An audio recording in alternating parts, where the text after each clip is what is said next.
What's up, y'all? Des White here. I decided to start a channel to just kind of give information to people who are associated or connected with myself via personal training, racing, or family and friends, whoever it may be, to kind of help guide some people along and whatever they're doing in terms of their fitness and their health and their lifestyle. I get a lot of questions, via Facebook or email or in person, about how can I, improve my situation, whether it be weight, health condition, or whatever it may be. So I decided to start this channel so I can just post some videos and just kind of direct people to the video, so it has all the information that you need, and you can always go back and look at them. So the first topic I like to deal with is motivation. And I think that it's one thing to get yourself motivated.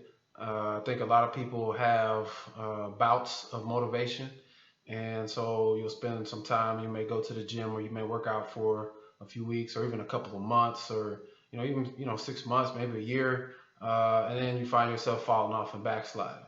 So, how do you sustain motivation for the long term? And the answer to that is making sure that your goal, number one, is to change your lifestyle and not just to accomplish a singular goal.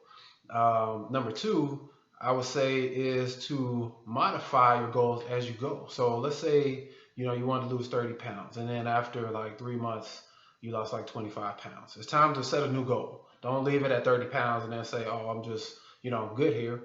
Unless you reach like you know somewhere near that minimum weight, and then let's change that goal to I want to decrease my body fat percentage, which your body fat percentage has been decreasing, but you may need a different style of training to get to lower body fat than where you may be at that time.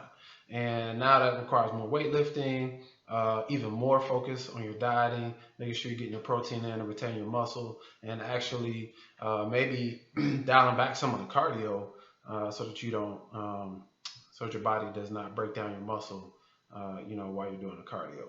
So, your goals need to be dynamic.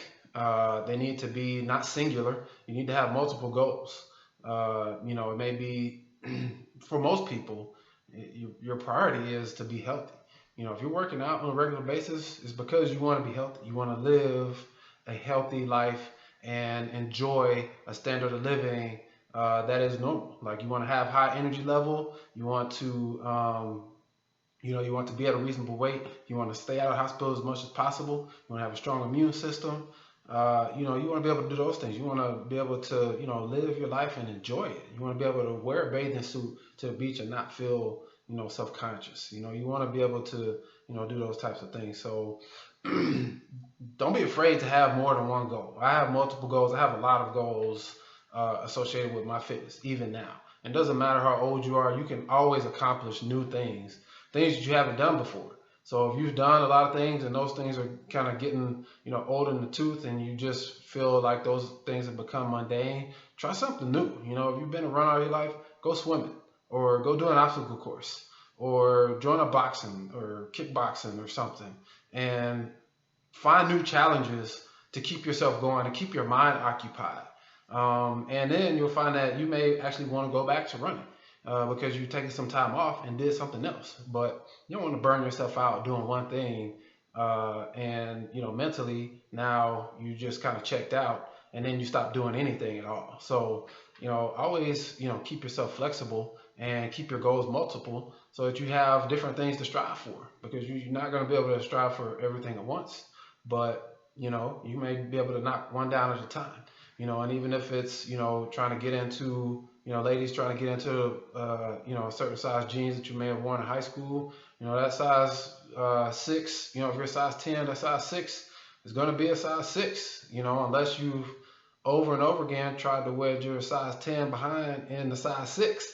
So let's go ahead and get down to size 6, so then you can try to wedge your behind into the size 3. We know how that works, right? You just jump up and down until you get up in there. So whatever the case may be, man, guys, if you're trying to build some muscle, get in the gym, hit some weights, and have a plan for that. And if you're trying to want to see your abs, you need to get that body fat down to 10 to 12%. You want to see that six pack, maybe even under 10%. If you really want to see some good ab definition. So it takes some work and some dedication, and so you need to have a plan.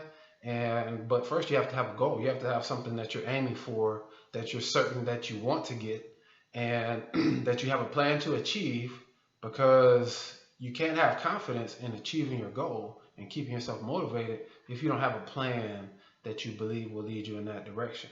And don't give up. Just keep trying. If you find if you try one thing, it doesn't work quite the way you want it, try something different. But whatever the case is, you got to be willing to, in your mind, commit to it for the long haul. It's not, I'm going to hit the gym for the next 2 or 3 months so that I can get in better shape.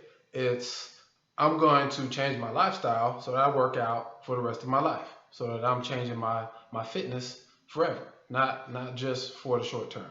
I want to be healthy for my kids. I want to be healthy for my family. I want to live a long and happy life. So find what motivates you, and use that to help you keep going, because there's going to be those days where if you work out in the morning, the alarm clock goes off early in the morning, and you just want to sleep in.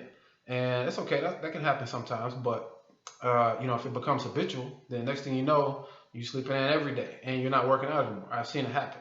Or if you work out in the evening, life gets in the way. You got work or kids or whatever may happen. Something comes up, traffic gets in the way. It's too late, throws off your routine, and now you're not going to work out. Next thing you know, you're working out 5 days a week. Next thing you know, you're working out 2 days a week. Next thing you know, you haven't worked out in 6 months. So you gotta have that motivation to keep you going.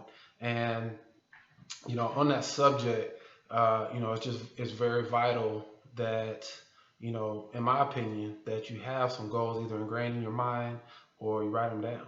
And that's what's really going to help you. And, if you need a partner, if you need to join a group, that's also awesome. If you got a workout partner, somebody who's going to be there and to push you, not somebody who's going to be complacent and be like, it's okay, we can just skip it and go tomorrow, or we can go tomorrow, we can go next week. If you got that type of person, that's not really the type of person that you want to have as your workout partner. If you got somebody who's going to show up every day, it doesn't matter the fitness level. You can work that out. You can do different weights on the machines, switch them out. You can run at different paces.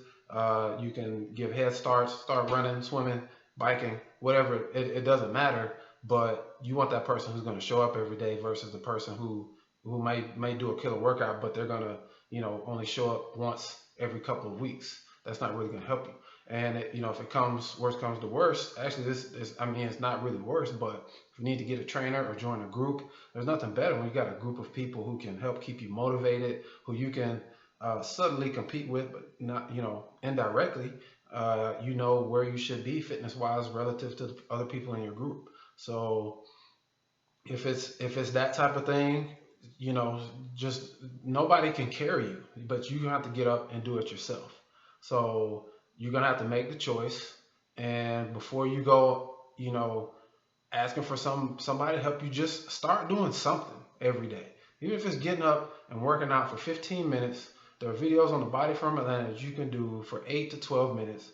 Do those every day for a week and for a couple of weeks or a couple of months. Do those, 2 to 3 times a week, and you can work your way up. And then at that point, now you've developed some consistency, and now you're ready to step it up a notch. But don't go ahead and start going to the gym working out for 2 hours if you just got off the couch, man, because you're not going to sustain that. So just, do something that you can maintain, but keep yourself motivated and set a goal, and then get to work, because ultimately, it's going to be on you whether you do it or not. And to have some accountability is awesome, but at the end of the day, it's always going to be on you. So I'm here to help. And there's more videos to come, so keep an eye out on the channel. And if you have any questions or comments, feel free to put them below, and or contact me on email or Facebook, and I'll be glad to help. All right, Des White here checking out. See you guys in the next video. Peace.